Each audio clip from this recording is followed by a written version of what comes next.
Bonjour, alors je fais cette vidéo, je suis sorti de mon studio, comme vous le voyez, je suis dans mon appartement de Budapest que j'ai acheté il y a quelques mois et je vais faire des vidéos de cette semaine ici, puis après je vais partir vers la Belgique et je pars en train, donc je vais certainement m'arrêter en Autriche et après en Belgique, je vais passer un petit peu en France, après voir ma famille et tout, donc je ferai peut-être des vidéos un petit peu en France, alors s'il fait beau, j'espère en faire un peu dehors.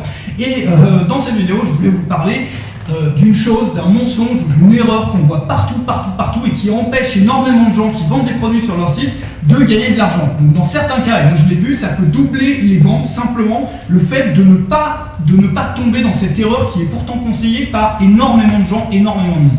Cette erreur, je vais vous la donner tout de suite, simplement avant de rentrer dans le vif du sujet, j'ai créé, comme vous le voyez, une deuxième vidéo dans laquelle, c'est la première fois que je fais ça, je me mets à poil.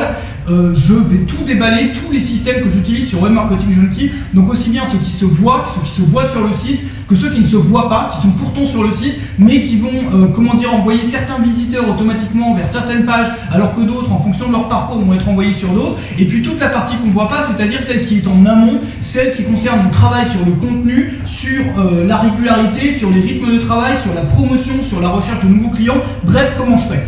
Et c'est pas seulement comment je fais, c'est comment vous pouvez appliquer ça le plus rapidement possible dans votre business à vous. J'ai travaillé avec un programmeur pour vous donner les scripts que j'utilise qui sont simplifiés au maximum, détaillés et expliqués. Tout est dans la deuxième vidéo que vous pouvez regarder tout de suite ou après. Alors, pour revenir au sujet qui nous préoccupe, sur cette erreur, sur ce mensonge qu'on voit partout, le problème c'est qu'on voit partout, tout le monde va vous dire vous allez vendre plus si vous mettez un prix avec un bouton d'achat tout de suite sur votre page avant que les gens aient besoin de scroller, c'est-à-dire de descendre sur la page. Parce que si vous attendez qu'ils scrollent, il y a plus d'efforts de leur part, donc ils vont moins acheter. C'est un raisonnement qui est complètement bidon. Moi, simplement en conseillant à des gens de mettre ça beaucoup plus en bas, on a gagné quasiment le double, et sur certains cas que moi j'ai testé de mon côté, on a plus que doublé le nombre de ventes. Alors on ne peut pas le faire uniquement le doubler simplement en bougeant le bouton et le prix, il y a tout un process que je vous explique tout de suite. L'idée derrière ça, elle est extrêmement simple. Imaginez que quelqu'un frappe à votre porte et vous dise bonjour, j'ai un produit à vendre, ça coûte 100 €. Si vous me laissez 5 minutes, je vais vous expliquer à quoi ça sert.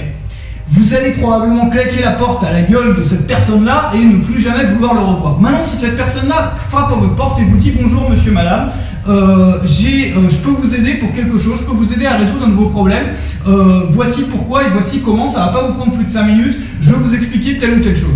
Dans ces cas-là, même si mon exemple il est un peu bidon, j'aurais pu trouver un meilleur exemple, vous êtes bien plus à même d'ouvrir la porte parce que vous vous dites pas ah bah merde, il faut que je dépense de l'argent.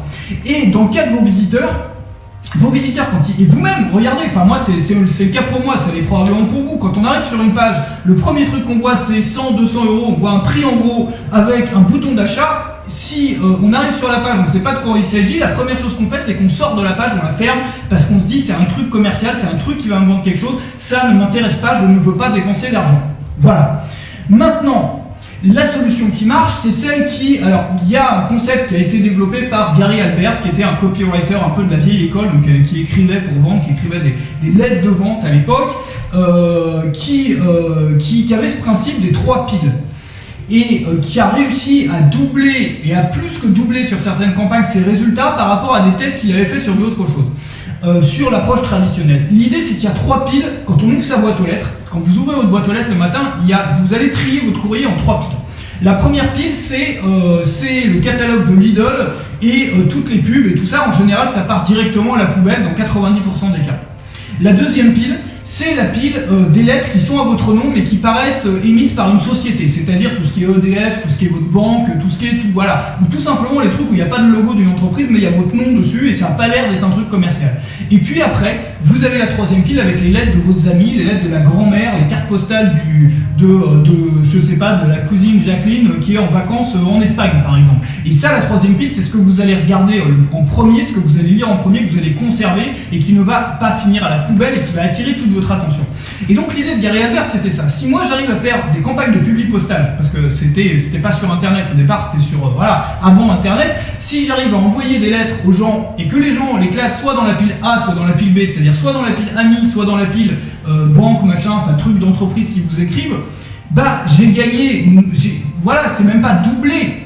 C'est même plus doubler le nombre de lectures, c'est le tripler multiplié par 5, etc. C'est-à-dire que ça part pas tout de suite à la poubelle. Et c'est la même chose quand on arrive sur une page web. Il y a toute une catégorie de pages web sur lesquelles on arrive et on se dit, je suis sûr que vous avez déjà dit ça plein de fois, vous arrivez sur une page, vous voyez un prix en gros, vous dites ah bah merde c'est un truc commercial, vous me vendez un truc, je ferme. Tac. De la même manière que quand vous recevez le catalogue de Lidl, c'est direct poubelle. Et puis vous avez l'autre catégorie dans laquelle vous dites bah tiens c'est une page dans laquelle je vais apprendre quelque chose, que ce soit une vidéo YouTube, que ce soit je sais pas un article de blog ou autre chose. Et l'idée c'est ça, c'est que le début de votre contenu de vente doit vendre uniquement la suite de la lecture. C'est-à-dire quand j'arrive sur la page, on doit me donner des raisons pour lesquelles je devrais lire le reste de la page. On doit me donner des raisons pour lesquelles je devrais regarder le reste de la vidéo. On devrait me dire ça. On devrait me dire, voilà, dans cette vidéo, je vais vous montrer comment vous allez pouvoir obtenir ceci, cela et cela. Hein, ça ne va pas durer longtemps, voilà, en l'espace de 5 minutes, vous allez déjà repartir chez vous avec telle info, telle info, telle info. Voilà, première info, deuxième info, troisième info.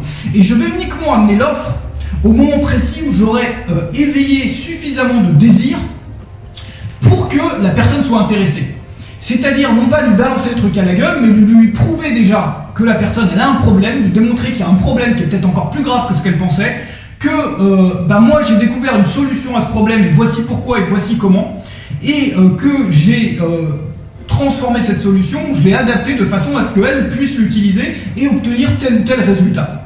Dans ce cas-là, si on fait ce travail-là avant, même sans parler d'une offre, sans dire qu'il y a une offre, même en cachant, en camouflant entre guillemets ça, on va vendre forcément beaucoup plus. Parce qu'on n'aura pas perdu tous les gens, quelles que soient les techniques de persuasion que vous utilisez, les trucs, les machins, on n'aura pas perdu tous ces gens-là qui seront partis parce qu'ils se disent on veut me vendre quelque chose. Voilà. Et d'ailleurs, ça va même un peu plus loin, si vous arrivez à faire tenir les gens 20 minutes ou si vous arrivez à faire tenir les gens 10 minutes à regarder un contenu, et qu'il y a une offre qui apparaît à ce moment-là, ils vont se dire attends, j'ai regardé le truc 10 minutes, 20 minutes, je ne vais pas arrêter maintenant. Et souvent, il y a aussi, alors c'est un truc qui a été étudié en psychologie, il y a des études qui ont été citées notamment dans les bouquins de Robert Cialdini là-dessus, si vous connaissez, sur l'engagement. C'est-à-dire quand on a fait quelque chose, de la même manière que les gens qui sont mariés depuis 20 ans par exemple et qui ne peuvent pas blairer leur femme ou leur mari et que c'est l'horreur à la maison, ont beaucoup plus de mal à divorcer parce qu'ils sont engagés. Ils ont dit, voilà, et si je divorce, ça veut dire quoi? Ça veut dire que j'ai passé toutes ces 20 années pour rien. Donc de la même manière, quand on fait un projet et qu'on s'y met à fond dedans, et qu'on y passe du temps et puis qu'après ça marche pas, c'est très difficile de passer au projet suivant parce qu'on s'y attache. Voilà, parce qu'on a déjà donné de l'effort, investi de l'effort. De la même manière, à une échelle bien plus petite, bien évidemment, c'est ce que vous devez faire sur vos pages qui vendent des produits. Faire en sorte que la personne s'investisse dedans en leur disant pas bonjour, j'ai un produit à vous vendre, mais en leur disant bonjour, j'ai créé une vidéo dans laquelle vous allez, ou une page dans laquelle vous allez apprendre ça. La personne s'investit, elle y passe 5 minutes, elle y passe 10 minutes, peut-être 15 minutes, peut-être 20 minutes, et à ce moment-là, on a une offre. Et là, on a un engagement. Voilà. Et ce qu'avait découvert comme technique Gary Albert, le gros problème qu'ils avaient à l'époque en public postage, ça c'est vraiment pour la petite histoire, c'est que, enfin pas que pour la petite histoire, parce que je vais vous montrer comment l'adapter sur le web, c'est que quand les gens recevaient un truc avec un coupon réponse, vous savez le coupon à découper pour envoyer sa commande, dès qu'ils voyaient le fameux coupon, apparemment ça partait à la poubelle. Hein. Et donc lui, ce qu'il avait essayé de trouver, c'était un moyen pour envoyer ses courriers sans que le coupon soit visible. Et ce qu'il avait fait, c'est qu'il envoyait plusieurs documents, donc dans une grande enveloppe, il y avait une lettre, et puis il y avait une petite enveloppe sur laquelle c'était marqué informations complémentaires dont je parle dans ma lettre, ou bien à ne pas ouvrir avant d'avoir lu comment utiliser ce contenu dans ma lettre. Et dedans, c'était tout simplement un formulaire de commande, mais qui était caché, voilà, et que la personne n'ouvrait que quand elle avait lu la lettre. Voilà. Et on peut faire la même chose, et c'est exactement ce que je fais sur mon site. C'est-à-dire que j'ai un retardateur, vous commencez quand j'ai une vidéo de vente, c'est comme ça. C'est-à-dire que c'est une vidéo, déjà premièrement, dans laquelle on apprend quelque chose, c'est un principe, on apprend quelque chose même si on n'achète pas. Pourquoi je fais ça? Pour favoriser mon taux d'ouverture, j'en reparle dans la deuxième vidéo. Parce que les gens, s'ils s'attendent toujours à recevoir de la promo, ils vont plus cliquer, ou ils vont plus regarder vos articles. Maintenant, s'ils apprennent quelque chose, même quand c'est de la promo, ils vont continuer à cliquer. Ça, c'est une chose un petit peu à part. Et moi, ce que je fais, c'est ça, c'est que je fais une vidéo, et au bout d'un certain temps, c'est-à-dire quand je juge que la personne qui a regardé cette vidéo à ce moment précis, au bout de X minutes, il y a suffisamment de désir pour que je puisse amener l'offre, dans ce cas-là, j'amène l'offre. C'est-à-dire que j'ai un retardateur avec un nombre de minutes. Et ça va même plus loin, c'est-à-dire que ce retardateur, aujourd'hui, je l'ai optimisé pour que non seulement il retarde l'apparence de l'offre, c'est-à-dire quand vous arrivez sur la page, il n'y a qu'une vidéo, et puis après, par exemple, 10 minutes, ou au moment que j'ai choisi, c'est-à-dire le moment, moi, en regardant la vidéo, où je me dis c'est là que je devrais mettre l'offre, eh bien, maintenant je l'ai amélioré pour qu'une personne qui a déjà vu la vidéo jusqu'à l'apparition de l'offre, si elle revient sur la vidéo, c'est-à-dire si elle n'a pas acheté tout de suite, mais elle revient le lendemain ou plus tard, l'offre va s'afficher cette fois-ci tout de suite. Mais uniquement si elle a déjà regardé la première vidéo une fois, enfin la vidéo une fois, et qu'elle est allée jusqu'au moment où l'offre s'affiche. Voilà, donc c'est un petit peu ce principe-là, mais adapté au web. D'ailleurs, je suis tombé sur ce principe-là avant l'avoir découvert chez Gary Albert, et justement, j'étais vraiment amusé de voir que lui avait eu la même problématique et qu'il avait trouvé une solution qui en fait avait rien à voir, l'idée des petites enveloppes, parce que c'était un média différent. Mais c'est assez marrant de voir Enfin, moi, je suis tombé là-dessus après avoir mis tout ça en place, des mois après, sur l'histoire de Gary Albert et ses petites enveloppes. Voilà. Tout ça pour vous dire, d'ailleurs, ce script, vous pouvez le retrouver dans la deuxième vidéo. Je parle de tout ça, je vais tout détailler, je vous déballe tout mon système dans cette deuxième vidéo. C'est une vidéo qui est rare, qui va peut-être pas rester en ligne très longtemps. J'ai jamais fait ça avant, c'est-à-dire que je déballe tout ce que je fais, toutes les techniques, toute l'organisation que j'ai derrière, le pourquoi des choses, la structure de mes systèmes, les scripts que j'utilise, tout est sur la deuxième page, la deuxième vidéo juste en dessous. Je vous retrouve donc sur cette page, à tout de suite. Salut.